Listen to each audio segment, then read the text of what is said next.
Bonjour à tous. Yo. Donc, moi je m'appelle Adrien Schnecht, je suis au LSE, c'est ma deuxième année au LSE maintenant. En général je bosse pas mal ces problématiques, tout ce qui touche à Linux, kernel, driver, tout ça. J'aime beaucoup lire les sources de Linux, voir comment ça marche, tout ça. Et donc aujourd'hui je vais vous parler de rootkit sous Linux. Donc en fait, il faut savoir qu'il y a un projet qui est associé à cette conférence, c'est l'RK, donc Chichi Linux Rootkit, un nom très original. En fait, tout ce que je vais vous présenter là, vous pouvez le retrouver, c'est implémenté dans les sources, il y a des tests unitaires pour voir que ça fonctionne. Bref, il y a un guide disponible sur internet avec tout disponible. Donc déjà, pourquoi faire un rootkit sous Linux? Déjà, tout simplement, je voulais apprendre un peu plus comment ça marchait, x86 64 bits. Je voulais faire du Linux, donc lire du Linux, c'est pas toujours facile en fait de dire ouais je vais faire un driver pour Linux parce que pas mal de choses qui ont été faites, tout. Là c'est vraiment un bon exercice pour apprendre à développer sous Linux en fait, parce que vous allez être forcé de, dès que vous voulez modifier quelque chose ou cacher quelque chose, vous allez devoir lire les sources, regarder exactement comment ça marche, et surtout le plus important, vous allez apprendre à débugger Linux, et genre vraiment apprendre à débugger Linux. Donc en général vous allez lancer sous QEMU avec GDB, KDB, vous allez utiliser KDUM, bref vous allez à peu près utiliser toutes les manières de debugging qui existent sous Linux. Faut savoir que selon ce que vous faites, c'est pas toujours évident, parce que par exemple, il y a des instructions CPU qu'on va utiliser qui sont pas implémentées avec KVM sous QEMU, donc du coup, vous devez tester sur votre machine. Du coup, quand ça crache, vous rebootez, et c'est un peu chiant des fois, mais voilà, c'est assez marrant à faire. Et surtout, on veut du fun, parce que c'est quand même fun de faire un rootkit sous Linux. Et l'avantage c'est que Linux, par défaut, c'est pas super sécurisé quoi. Vous n'avez pas de module trop chiant qui va vous faire des checksums partout sur votre kernel, voir si rien n'a été modifié et tout. C'est pas Windows quoi. Si vous faites ce que vous voulez, par défaut, il n'y a pas énormément de sécurité quoi. Voilà. Donc juste qu'est-ce qu'un rootkit? Si vous savez pas ce que c'est, ça va être assez dur à suivre la conf. Désolé pour vous. Je vais quand même résumer en 2 secondes. C'est un programme que vous allez planquer sur votre OS, dans votre kernel, que ce soit en kernel, donc ici en kernel a priori quoi. Pourquoi faire? Pour prendre en fait le contrôle du système. Donc planquer des fonctionnalités, surveiller ce qu'ils font, ce que fait l'utilisateur, tout. Donc par exemple, je vais cacher des fichiers pour planquer plein de trucs. Je vais cacher des processus, des programmes, des différents programmes. Je vais mettre un keylogger, je vais mettre un accès à distance sur son PC. Bref, prendre le contrôle de la machine en fait et laisser une backdoor dessus quoi. Voilà. Donc rootkit 101, on va commencer par un rootkit tout facile, tout nul, mais au moins tout le monde va près comprendre de quoi ça parle. Donc ça c'est vraiment la base de base d'un rootkit. Rootkit 101, plusieurs étapes. La première chose, c'est que vous mettiez du code dans le kernel. Mettre du code dans le kernel, basiquement il y a 3 possibilités de le faire. Vous faites un module ou un driver et vous le chargez. Donc ça implique que vous savez root, mais ce n'est pas la problématique ici en fait. Nous on part du principe que vous avez eu accès à la machine et vous voulez garder un accès à la machine. Donc vous injectez un module ou un driver. Ensuite, vous pouvez utiliser le device devkmem ou devmem s'il est encore présent sur votre machine, parce que normalement il est désactivé un peu partout, et de toute façon il est pas mal sécurisé maintenant. Ou alors, parce qu'en fait ça vous permet d'accéder à toute la mémoire de votre système, et donc du coup de patcher les trucs dedans, d'injecter du code dedans et tout ça quoi. Ou alors, vous trouvez un exploit. Ça c'est pour ceux les plus courageux quoi. Vous trouvez un exploit, vous injectez du code. On va bien sûr évidemment pas dire comment faire ici, parce que je ne sais pas. Ensuite, une fois que vous avez votre code qui est dans le kernel, il va falloir que vous localisez qu'est-ce que vous voulez changer dans le kernel. Basiquement, vous allez faire 2 types de changements. C'est soit vous allez modifier le comportement d'une fonction, ou soit vous allez modifier de la donnée, en fait, des paramètres, de l'information sur différentes parties du système. Donc ça, il va falloir les localiser. Ensuite, tout simplement, vous modifiez cette fonction ou vous modifiez cette data pour que ça vous avantage ou que ça fasse ce que vous voulez, quoi. Et ensuite, vous faites ce que vous voulez. Vous implémentez ce que vous voulez comme fonctionnalité, c'est assez fun. Rootkit 101, donc l'avantage sur Linux aussi, c'est qu'on a presque sur toutes les distributions les symboles qui sont activés par défaut. C'est-à-dire qu'en fait, il y a pas mal de fonctionnalités dans Linux qui ont besoin que Linux soit exporté, soit compilé avec les symboles. Et donc du coup, pour avoir le symbole, donc un symbole c'est l'adresse d'une fonction ou d'une donnée, c'est assez simple. La plupart du temps, vous allez juste à faire cette fonction en C, calsim lookup name, vous mettez une chaîne de caractères et ça vous retourne l'adresse du symbole que vous voulez. Donc là, je veux savoir où est la fonction printk.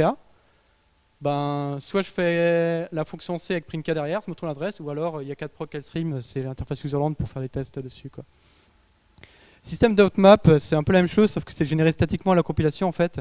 C'est juste qu'en Linux, il va compiler votre kernel, il va générer un fichier qui s'appelle system.map qui est souvent copié dans /boot, sous Debian par exemple, pas sous Arch par contre. Où en fait c'est juste un tableau à 2 colonnes avec l'adresse et à droite le symbole. Donc vous greffez et vous avez ce que vous voulez quoi. Par contre, si vous n'avez pas de symbole, là il va falloir partir en mode un peu plus compliqué quoi. Vous allez faire des patterns, donc c'est un peu comme du grep au final. Je vais vous expliquer comment ça marche. Là je cherche le symbole qui s'appelle syscallTable par exemple. Donc le système syscallTable, je vais prendre le binaire Linux, je vais le désassembler.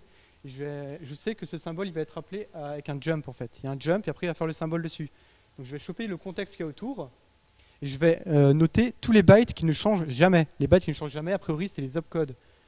Et donc là j'aurai ça.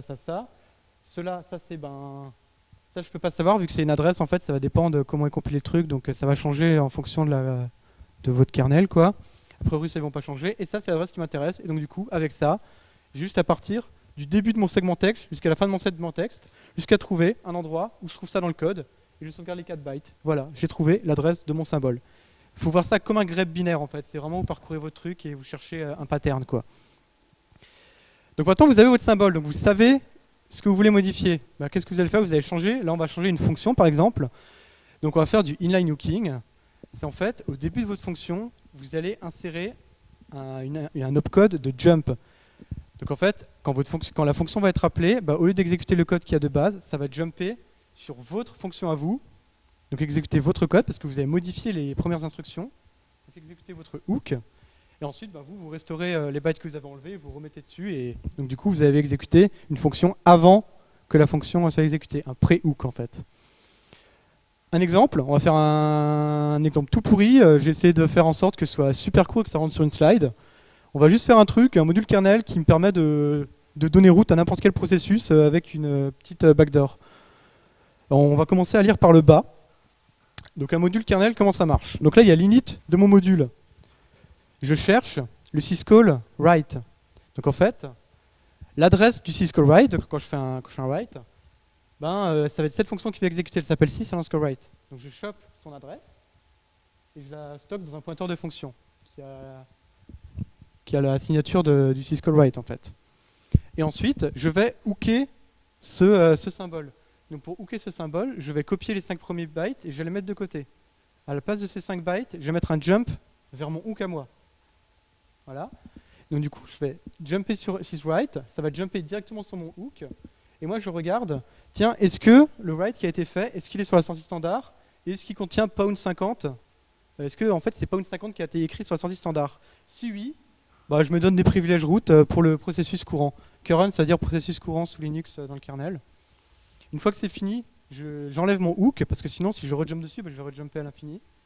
Et j'exécute le vrai syscall maintenant. Et ensuite, je remets. Et voilà. Et donc là, tout simplement, maintenant, j'insère ce module kernel. Vous prenez n'importe quelle shell maintenant. Donc, whoami, c'est moi, c'est mon utilisateur normal, chichi. J'écho pound 50, donc j'écris effectivement pound 50 sur la sortie standard. Donc du coup, mon module kernel va entrer à sa condition et je deviens root. Voilà. Donc ça, c'est un exemple basique, c'est la base de tout. Il y a différentes manières, c'est vraiment la base. Enfin, là, ce module, il y a des race collision partout. Modifier 5 bytes d'un coup, ça se fait pas.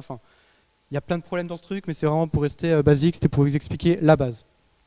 Donc en gros, le but d'un rootkit, c'est de modifier le comportement d'une fonction pour en tirer avantage. Et alors il y a plein de trucs, à faire dans les rootkits. Il y a vraiment plein de trucs différents. Il y a des trucs. Vous avez pas mal de ressources sur Internet quand vous cherchez sur les rootkits. Du coup, j'ai dû faire des choix dans ce que j'allais vous montrer aujourd'hui. Il y a plein de trucs qui sont implémentés dans SLRK que je ne vais pas vous parler aujourd'hui parce qu'on n'a pas le temps ou parce que c'est pas super intéressant. Bref, j'ai dû faire des choix. Je vous ai parlé des trucs un peu plus marrants ou des trucs qu'on trouve pas forcément sur Internet parce que il y a des trucs que j'ai fait un peu bizarres avec le Magnintel. Ou alors, il y a des trucs...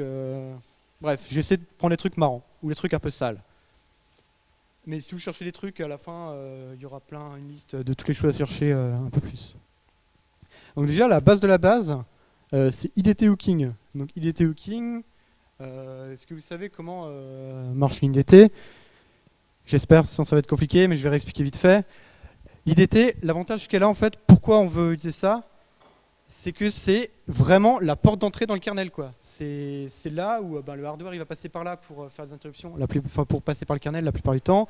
Le userland aussi, la plupart du temps, il va passer par là. Bref, c'est vraiment une porte d'échange entre une porte d'entrée dans le kernel, quoi. Donc en fait, ça peut être intéressant de contrôler ça, parce que du coup, on contrôle tout ce que l'utilisateur peut faire sur le kernel, et donc tout ce qu'il demande à faire au kernel. Donc l'IDT, qu'est-ce que c'est? C'est juste une table, un pointeur de fonction. Et donc quand on fait une certaine interrupt, on va exécuter la fonction qui est associée, quoi.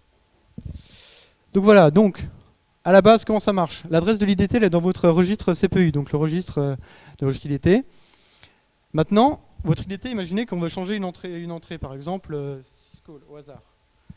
On ne peut pas modifier la table directement parce qu'elle est en read-only, ce serait trop simple. Elle l'est depuis pas trop longtemps d'ailleurs. En vrai, c'est pas trop un problème de changer la mémoire read-only, je vous expliquerai peut-être à la fin, mais c'est vraiment pas un problème. Mais moi, ce que je vais essayer de faire en fait dans cette conf, parce que c'est plus marrant, c'est de jamais modifier la mémoire de Linux, enfin modifier le code de Linux. Je vais modifier que des registres CPU, je vais jamais modifier le code comme on a fait au début avec un jump par exemple. Donc là, pour changer la table, tout ce que je vais faire, c'est que je vais copier la table entière de l'IDT, je vais faire une nouvelle table, et je vais changer le pointeur de l'IDT vers cette table. Du coup, on a toute la table qui est à nous, et on la contrôle. Donc là, on peut contrôler tous les handlers des interruptions. Alors maintenant, si on reprend le contrôle d'un des handlers, vous allez voir que sur Internet, souvent, ils vous disent c'est facile, tu réécris le handler. Réécrire un handler, c'est chiant. Déjà, c'est pas super évident, il faut faire une partie en assembleur. Et surtout, Linux, il fait plein de trucs dans les handlers que vous n'avez pas envie de refaire, quoi. Par exemple, quand vous faites un syscall, un syscall, c'est assez basique. Il y a le handler, et ensuite, vous appelez une table de syscall, vous appelez un pointeur de fonction. Sauf qu'en vrai, Linux, il fait pas que ça, il fait plein d'autres trucs. Il fait des audits syscall, bref. L'idée que je vais retenir, moi, c'est que je vais essayer de placer des hooks dans mon IDT. Un hook qui va être exécuté avant et après le handler de Linux. Mais quoi qu'il arrive, toujours exécuter le handler de Linux pour être sûr de rien casser dans le kernel et que tout fonctionne comme avant, en fait. Je hook, mais ça fonctionne encore comme avant. Donc on commence un pré-hook. Donc ça, c'est vraiment le truc le plus facile.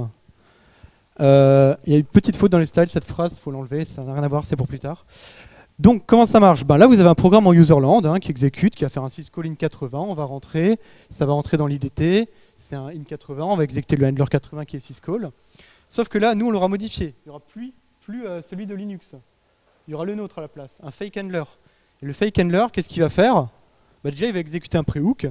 Donc on va pouvoir modifier les arguments que l'utilisateur a mis dans son syscall. Par exemple, s'il fait un write hello world, je lui dis non, tu dis à la place hello LSE. Voilà, c'est plus marrant. Donc là, ça va être dans le pré-hook avant. Et ensuite, j'appelle le handler original de Linux. Et donc, j'aurais juste modifié les paramètres avant d'envoyer ça à Linux. Donc ça, c'est assez simple pour un pré-hook. Maintenant, faire un post-hook, c'est un peu plus compliqué en fait. Parce que si vous regardez bien votre syscall, quand vous retournez, en fait, ça fait un iret. C'est-à-dire que iret, il va prendre ce qu'il y a sur la stack. Donc en fait, il va prendre l'adresse de l'instruction suivante qui est mise sur la stack, et il va retourner là-dessus en userland. Et donc du coup, en fait, on peut pas se permettre de juste mettre un post-hook juste derrière le orighandler, parce que orighandler, il va sortir du kernel. Donc du coup, tout ce que je mets après orighandler, ça va jamais être exécuté. Donc je peux pas faire ça basiquement. Donc on va regarder un peu de plus près comment iret ça marche. Donc quand vous rentrez dans un truc de l'IDT, vous avez ces 5 trucs sans push sur la stack. Et donc quand iret il est exécuté, il va pop ces 5 là et retourner sur le IP par exemple qui est là. Et donc là on voit très bien que quand j'exécute mon interruption ici, je push le IP qui est là. Et ensuite quand je iret, je vais retourner sur ça. Moi l'idée que j'ai eue pour ça, c'est qu'en fait je vais lui... au début je voulais changer ce qu'il y avait dans cette frame. Mais en fait ça sert à rien parce que de toute façon je vais quand même revenir dessus une fois. Donc du coup en fait dans mon faux handler, je vais push une deuxième frame par-dessus. Donc du coup, je vais garder la frame originale et je vais en mettre une autre par-dessus, par contre qui pointe vers du code kernel et vers mon post-handler. Donc là, si on regarde un peu comment ça va marcher, le début, c'est exactement pareil, sauf qu'une fois que j'ai fait mon pré-hook, je vais mettre une fausse frame. Linux va s'exécuter normalement, il va faire son iret, et en fait, il va popper ma fausse frame et donc tomber dans mon handler à moi. Et ensuite, une fois qu'il sera dans mon handler, moi j'exécute mon post-hook. Donc post-hook, c'est après que Linux ait fait son travail. Donc ça peut être intéressant si on a fait un syscall read par exemple, il a read une chaîne de caractères et moi je regarde, c'est pas ça que je veux, il a read hello world, bah non je lui mets t'as read hello LSE en fait. Donc en fait c'est très intéressant d'avoir un pré-hook et un post-hook selon les cas qu'on veut faire quoi. Et après dans mon post-handler à moi, bah là il y aura un autre iret, et donc cette fois il va dépop la vraie frame. Voilà. Donc prendre le contrôle de l'IDT c'est super utile parce que bah, vous avez accès à tout quoi. Alors, genre là, déjà là on peut hooker des syscalls, pré et poster hooker des syscalls, on peut pré-hooker des page faults, donc dès qu'il y aura des. On pourra plus ou moins contrôler les accès mémoire, on pourra contrôler les handlers de debug. Bref, on aura le contrôle sur à peu près tout ce qui se passe dans le CPU quoi. Donc là on va attaquer syscall hooking. Première chose, comment on fait un syscall c'est un peu plus dur que ça en a l'air, donc là je vais juste parler de x86 64 bits, sauf qu'en 64 bits vous devez aussi supporter le mode 32 bits de compatibilité. Donc du coup pour faire un syscall, ben, vous avez à peu près trop de façons de le faire. Si vous êtes en 64 bits, il n'y a pas de problème, c'est tout le temps l'instruction syscall. Alors en fait l'instruction syscall et sysenter, c'est des instructions qui ont été rajoutées par Intel et AMD un peu plus tard, quand ils se sont rendus compte que ben, en fait, faire un N80 ça a plein d'overhead pour faire des syscalls parce que ça fait plein de trucs inutiles quoi.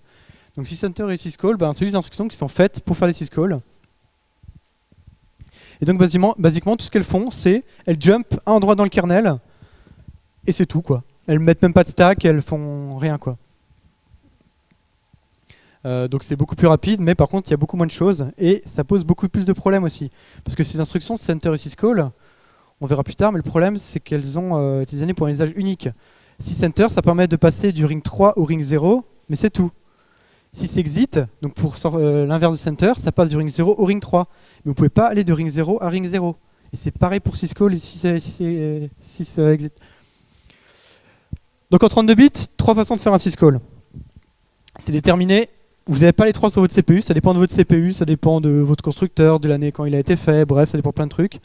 Linux au démarrage, en fait, il va vérifier les flags de votre processeur et il va regarder quelle est la manière la plus rapide sur votre processeur de faire un syscall. Et il va choisir cette méthode-là. Voilà, en 64 bits, c'est toujours syscall, c'est ça qu'il faut retenir. Donc, bah, nous, on va s'intéresser aux 3 en fait. Il faut qu'on gère les 3 simplement si on veut, gérer ça proprement, quoi. In80, bah, on l'a déjà fait avant en fait. In80, bah, on fait juste un accès dans l'IDT, on fait un pré-hook et un post-hook dans l'IDT, c'est bon, on a hooké nos syscalls, c'est fini. Sysenter, maintenant c'est un peu plus compliqué. Donc comment ça marche? J'ai un programme userland qui fait un appel sysenter. Sysenter, il va lire dans un registre CPU où c'est qu'il doit jump. Du coup, il va jump à un endroit où il y a le handler de Linux. Et une fois qu'il y a le handler de Linux, lui il va exécuter le system call et ensuite le sysexit va le ramener directement à l'endroit précédent dans le ring 0 quoi. On est parti pour le pre-hook. Donc pre-hook c'est un peu comme l'IDT hook avant, on va juste mettre un handler avant, sauf que comme j'ai dit avant, ben, le handler de sysenter il est un peu plus compliqué à faire parce que vous n'avez pas de stack, vous n'avez rien. Du coup il y a quelques opérations à faire au début. Vous allez obtenir un pointeur sur les paires CPU data sous Linux avec sous l'instruction swapjs. C'est inverse de registres en fait, ça vous permet du coup d'avoir le pointeur de base vers les registres, les données qui sont stockées par CPU. Et donc ensuite, une fois que j'ai ce pointeur, bah en fait, je me mets une stack sur mon handler, quoi. Maintenant que j'ai ma stack, je sauvegarde mes registres, je fais mon pré-hook, et ensuite je saute sur le handler de Linux, mais il faut faire attention, il faut sauter un petit peu plus loin, parce que si vous refaites swapjs, bah ça ne marchera pas en fait, parce que vous avez déjà swap le pointeur avant. Swapjs, ça se fait que pendant un changement de contexte kernel, pas kernel, quoi. Du coup, bah, tout ce que vous avez à faire, c'est ignorer la première instruction, swapjs, on sait que c'est une instruction de taille 3. Donc du coup, vous sautez au handler de Linux, plus 3. Un peu plus donc voilà, schématiquement, ça donne ça. On rentre dedans, on arrive dans notre fake handler à nous, on met une stack, on exécute le pre-hook pour changer les paramètres. On revient sur notre handler, on exécute l'original, il fait le syscall et on revient au userland. Donc le pre-hook, assez basique, c'est comme l'IDT au final, sauf qu'il a fallu mettre une stack. Le post-hook, c'est là que ça se complique en fait. Parce que, tout simplement, comme j'ai dit avant, ben, sysenter, il revient que en ring 3. Il ne peut pas revenir en kernel land, en fait. Donc, quand l'exécution en sysexit va être exécutée, ben, il faut revenir en userland. Et c'est un peu embêtant, parce que nous, notre hook, ben, on est en kernel, on l'a stocké en kernel land, et puis on n'a pas envie de mettre de la mémoire userland avec nos fonctions dedans, parce qu'on perd l'avantage d'être en kernel, quoi. Du coup, là, on va appliquer des techniques un peu moches, mais un peu marrantes. Ce qu'on va faire, on garde le début où on met tout, sauf qu'on va mettre une fake frame d'IDT dessus. En fait, si vous revenez avant, on va revenir avec Iret en fait plus tard. Donc on met une fake frame d'IDT qui contient, et en fait, dans le retour de cette frame, on va mettre le retour que voulait SysCenter. Et dans le retour de SysCenter, donc dans le retour de SysCenter, je vais mettre une adresse toute pourrie. Donc 0x42 café 42, à mon avis, ça va crash. Du coup, et donc après, j'appelle le handler normal. Du coup, qu'est-ce qui va se passer? Alors c'est un peu compliqué, il va falloir me suivre là. On est en userland, on fait notre SysCenter, on lit le CPU MSR qu'on a changé, et donc on jump sur notre handler à nous. On met une stack, on met la fausse frame d'exception, on fait un pre-hook. Une fois qu'on a le pre-hook, on exécute le handler de Linux. Le handler de Linux, bah, quand il va exécuter quand il va vouloir revenir en userland, il va jumper sur 42 café 42. Ça va pas le faire. Du coup, il va jumper là, et il va page fault direct, parce que l'adresse elle est pourrie. Du coup, on va revenir en kernel land. Donc du coup, là on a gagné, parce qu'on est nouveau en kernel land. On a hooké page fault. Donc du coup, là, si l'adresse qui a planté, bah, c'était café 42 42, bah, là on exécute notre post hook. Et ensuite, on irrite avec la fake frame, on retourne là où on voulait. Et on continue notre programme normalement. Je sais pas si vous avez suivi le truc, en gros, on rentre en kernel, on ressort du kernel, on rentre du kernel et on ressort. On fait un peu de yo-yo, mais on n'a pas le choix en fait, parce que voilà. Donc ça, c'est les méthodes un peu approximatives, mais qui marchent plutôt pas mal. Faut gérer un peu bien les race conditions, tout ça, parce que le gros problème de Linux, souvent, c'est qu'en fait, ils peuvent se faire schedule pendant les syscalls, et donc ça, c'est un peu chiant à gérer, mais ça se fait. Maintenant, l'instruction syscall, je vais pas vous expliquer parce que basiquement c'est la même que SysCenter quoi. Il y a quelques modifications, il y a quelques différences, mais c'est le même principe quoi. Il va aussi chercher une adresse dans un registre quand il y a le handler, sauf qu'au lieu de s'appeler IA32 SysCenter IP, ça s'appelle L-star. Bref, on va utiliser les mêmes mécanismes pour hooker syscall quoi. Je vais pas vous le refaire. Ensuite, on va attaquer à un truc un peu marrant, c'est debug register.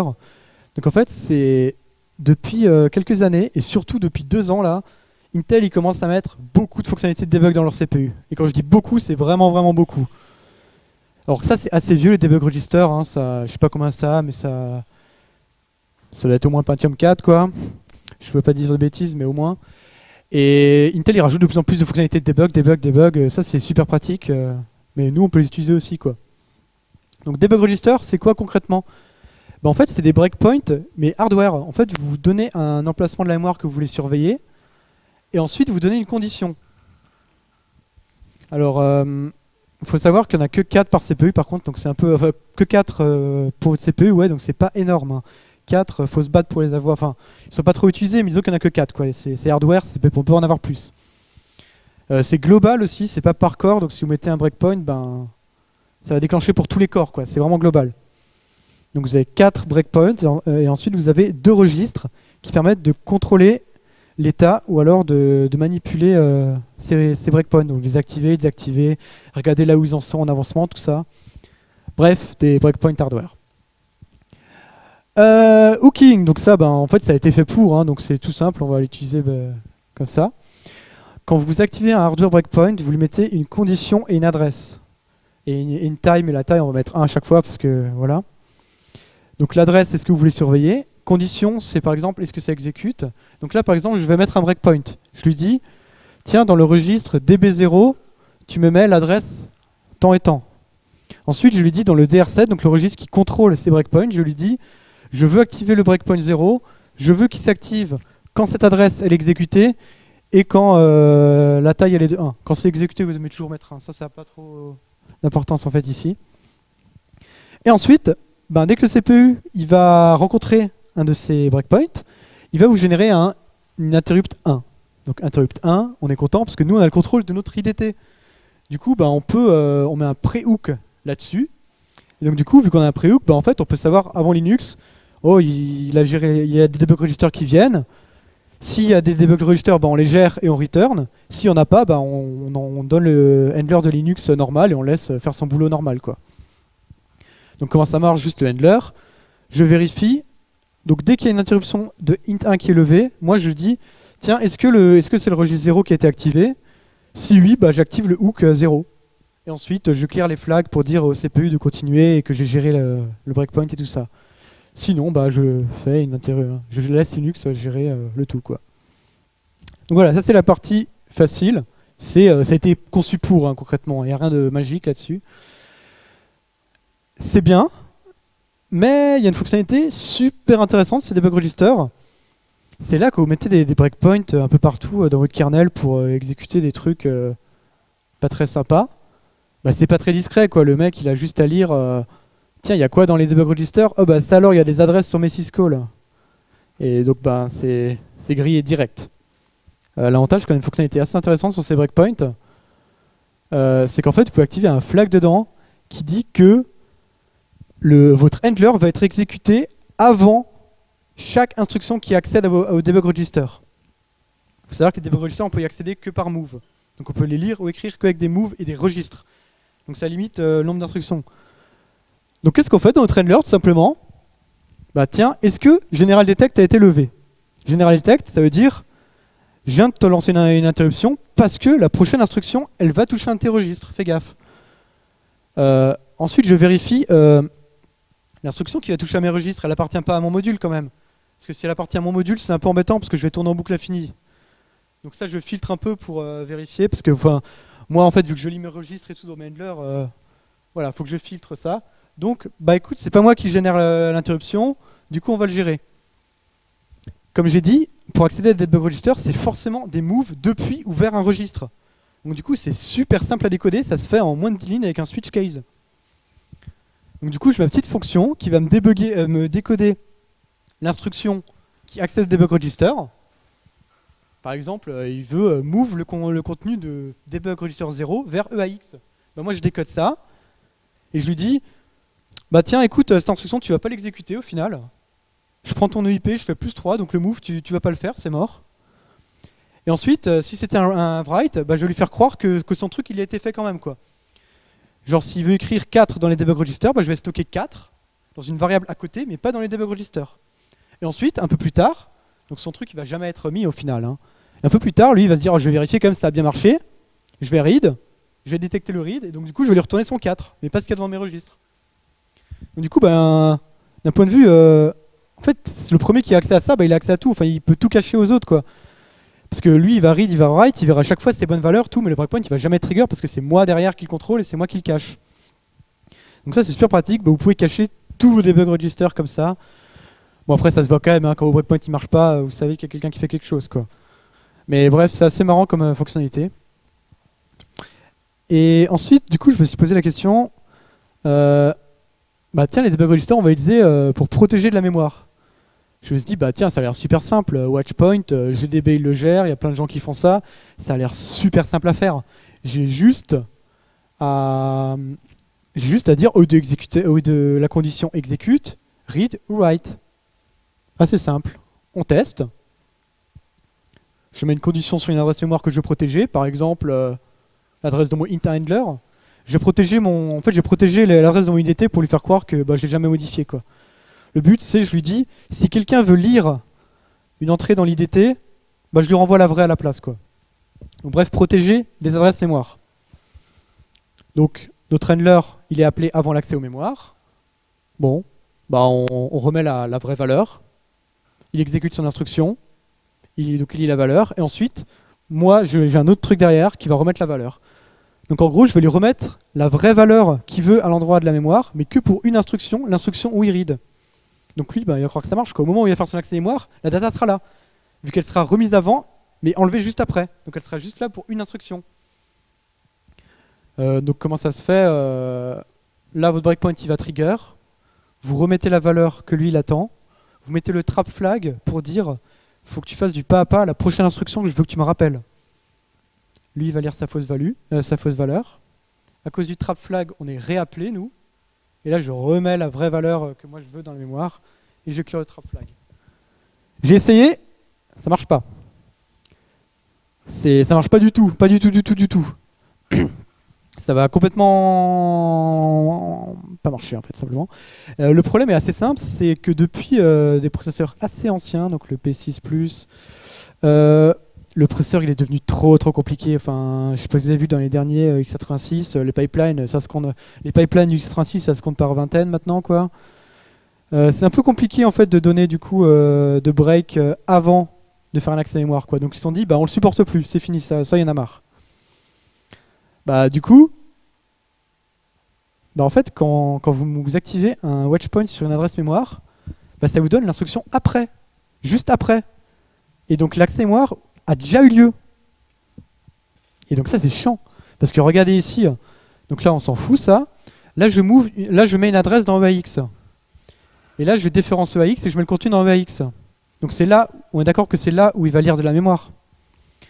Mais sauf que moi, mon handler, il va être appelé ici. Et donc du coup, EIP il va contenir cette instruction.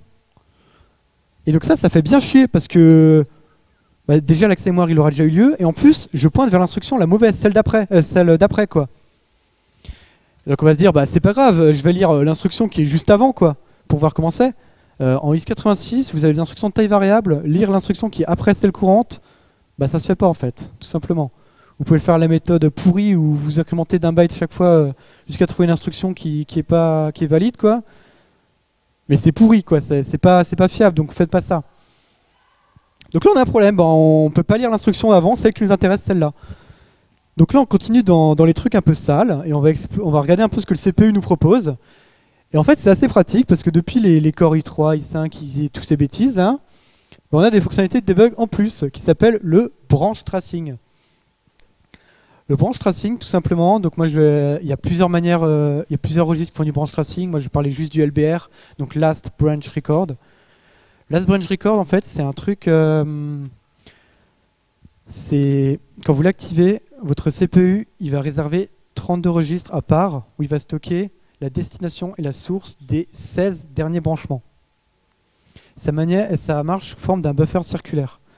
C'est-à-dire que dès que vous faites un branchement, il va mettre source, truc, et il va écraser les anciens. Donc vous avez à n'importe quel moment disponible les 16 derniers branchements disponibles.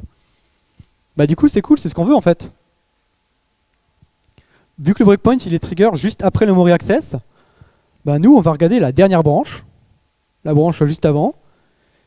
Donc on sera plus haut dans le code et on va avancer instruction par instruction jusqu'à retomber sur notre instruction courante qu'on a à nous. Et donc du coup, celle juste avant, c'était l'instruction qui a fait un accès mémoire quoi.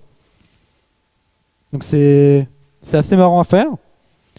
Sous Linux on a de la chance parce que en fait, vu qu'il y a KVM sous Linux, en fait il y a pas mal de trucs pour le x86 qui sont déjà gérés quoi. On a déjà un décodeur d'instructions x86, on a déjà un émulateur d'instructions x86 sous KVM. Donc du coup moi j'ai rien à faire, il y a déjà une instruction qui s'appelle INSN getLength et voilà. Du coup je prends la dernière branche, je prends la length et j'avance tant que je trouve pas son instruction. Donc du coup là j'avance et j'arrive effectivement à trouver l'instruction qui a modifié la mémoire. Parfait. Maintenant je fais quoi? Je décode cette instruction à nouveau. Et son travail, je le détruis, je fais l'inverse. Exemple, j'ai une adresse 1367.42 quelque part qui contient la valeur 0xa. Mais moi je la protège en lui disant si quelqu'un veut la lire qui n'est pas moi, tu lui dis c'est 0xb. Hein. Donc comment ça marche? Là il y a quelqu'un qui va essayer de le faire, il va move dans EAX, il va déférencer, ça va marcher. Son EAX va contenir la valeur, la vraie. Par contre ça va appeler mon handler. Je vais trouver l'instruction précédente, vu que je serai là, je trouvais cette instruction. Je vais la décoder et je vais la revert. Quand je la décode, je me rends compte que c'était un read. Il a fait un read. Donc du coup, il a fait un read dans EAX. Donc du coup, moi je vais faire, tiens, EAX, il contient la fausse valeur 0xb. Et donc du coup, quand il va arriver à l'instruction suivante, quand il va faire son CMP avec EAX, ça va contenir 0xb et pas 0xa. Et donc ça marche. Voilà, c'est... Je ne conseille pas de l'utiliser en vrai, hein. C'est pour rigoler que j'ai fait ça. Enfin, je pense pas que ça. Je pense qu'il y a plein de cas qui ne sont pas gérés là-dedans, mais c'est assez marrant à faire. Voilà. Conclusion. Il y a plein de trucs que je vais pas parler. J'ai essayé de parler de trucs marrants qu'on trouve pas trop sur Internet. Vous cherchez rootkit Linux sur Internet, vous avez des tonnes de trucs, vraiment des tonnes de trucs. Vous allez trouver à peu près 1,5 milliard de tutos pour modifier la syscall table. Vous allez trouver plein de trucs comme ça. Donc si ça vous intéresse, Regardez, hein, c'est marrant à faire en plus. Hein. Ça vous apprend pas mal à utiliser Linux. Entre autres, je n'ai pas parlé de inline hooking, j'en ai parlé que très peu au tout début avec mon jump. Le thermal retrieving, il y a plein d'autres techniques. Pointer subterfuge, c'est en fait, tu modifie des pointeurs, par exemple des pointeurs de fonction dans des structures. Bypassing, contourner les sécurités de mémoire, votre syscall table par exemple, elle est en read-only, vous avez plein de manières de l'esquiver, par exemple avec le registre CR0, vous changez directement le PTE, vous faites du shadow mapping. Ou alors tout simplement, en fait la plupart des Linux maintenant, ils ont déjà plein de fonctionnalités de debug activées par défaut. Hein. Vous n'avez même pas à vous embêter avec tout. Hein. Dans les nouvelles distributions, vous avez kprop par défaut, ftrace, live patching, syscall audit, vous pouvez mettre des hooks un peu partout dans le kernel, c'est gratuit. Hein. Donc utilisez ça. J'ai pas parlé non plus des cover channels, c'est en gros comment cacher la méthode de communication avec son rootkit depuis userland, quoi. En gros, comment le contrôler à distance sans que ce soit trop visible, quoi. Il y a des méthodes assez marrantes, assez classiques. On cache des fichiers, on fait comme moi avec le read et avec le demi-syscall au début où on met un hook sur write. On peut faire un faux syscall avec UD2. Enfin bref, on peut s'éclater à mort. J'ai implémenté quelques de ces trucs dans SRLRK. Si vous voulez regarder, ça fait longtemps que j'ai pas push. Par contre, il n'y a peut-être pas tout qui est à jour, mais il y a pas mal de trucs. SRLRK, voilà, c'est pas mal. En fait, quand vous le compilez, ça vous génère un point haut, donc une bibliothèque avec plein de fonctions pour faire des rootkits. Et par défaut, ça vous génère une suite de tests en fait qui vous permet de vérifier que toutes les fonctionnalités marchent encore. Et voilà. Est-ce que vous avez des questions?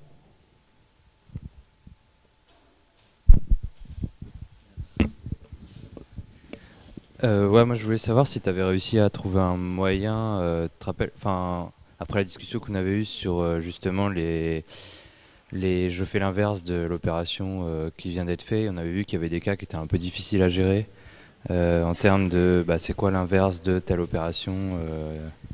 C'est clair qu'il y a des opérations que vous pouvez pas inverser. Hein. Si par exemple c'est un truc qui écrit sur des devices mappés en mémoire, ça va être dur à reverse, quoi, à revert. Donc forcément, oui, il y a des instructions que vous ne pouvez pas reverse. La plupart du temps, ce sera un move ou un write, quoi. Ou... J'ai pas trouvé en fait vraiment d'autres exemples de trucs à part. Bon, il doit y en avoir, mais je sais pas. T'as une idée en tête là de trucs qui pourraient pas se reverse vite fait? Je me souviens plus de ce qu'on avait dit. Non, ça m'en vient pas, au pire on discutera après. Oui, bien sûr, il doit y avoir 2-3 corner cases. Hein. Ouais. De toute façon, comme dit, c'est des trucs que j'ai montrés.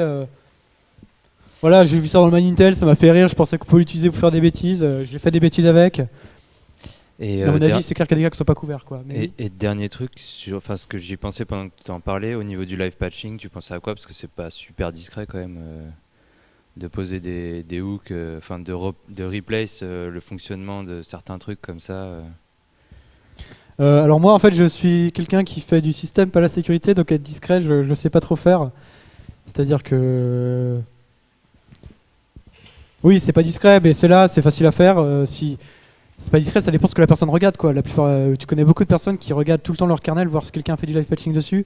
Non après faut savoir ce que tu veux quoi. Forcément c'est pas discret mais c'est l'avantage d'être super simple à faire quoi. Et après c'est pas discret, tu peux toujours te débrouiller pour modifier avec du live patching, tu peux quand même modifier. Tu modifies la liste des modules pour que tu n'apparaisses plus dans la liste des modules. Enfin, tu peux quand même effacer quelques traces, quoi. C'est sûr, tu n'effaceras pas toutes tes traces, quoi, parce que c'est pas possible.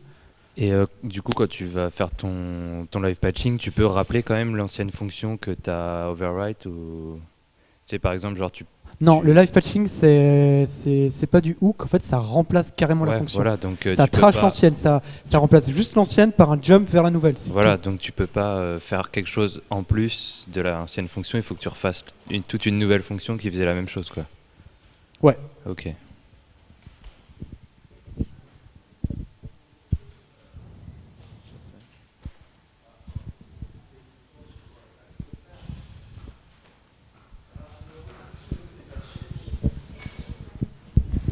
Techniquement, à partir du moment où tu sais quelle est l'adresse de patch, cette adresse-là, elle sert à rien. Et tu pourrais très bien arriver et dire je ressaute là-dedans, j'attends le ret, enfin je recolle ce truc-là, j'attends le ret, je reprends derrière et tu pourrais hooker comme ça. Mais ça va être la sauce quoi, dans l'idée. Après le but c'est quand même de réutiliser ce qu'il faisait, quoi, pas de le détruire quoi. Oui, non, bien sûr. Si on fait des trucs comme ça, autant pas utiliser live patching et faire des trucs nous-mêmes quoi. Oui, non, autant le faire. qu'on a une autre question?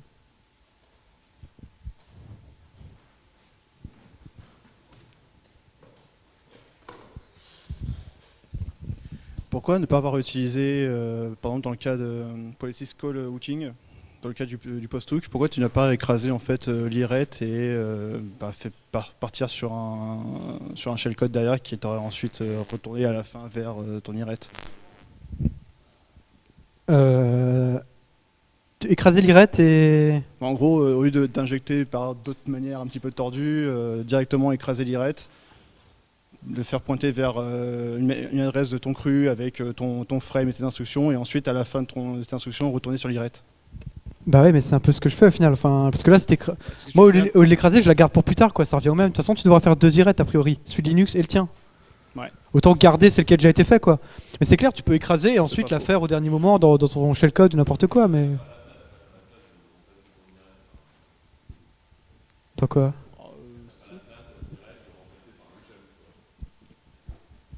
Bah, t'as la place de remplacer. Oui, oui. Du coup, tu peux écrire ton shellcode dans une autre adresse mémoire, dans la mémoire, Ouais, et c'est ensuite ça. dessus, quoi.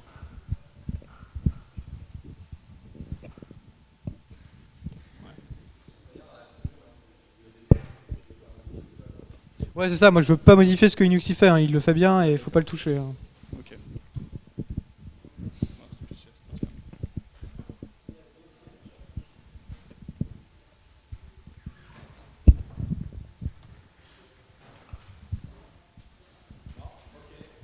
Merci.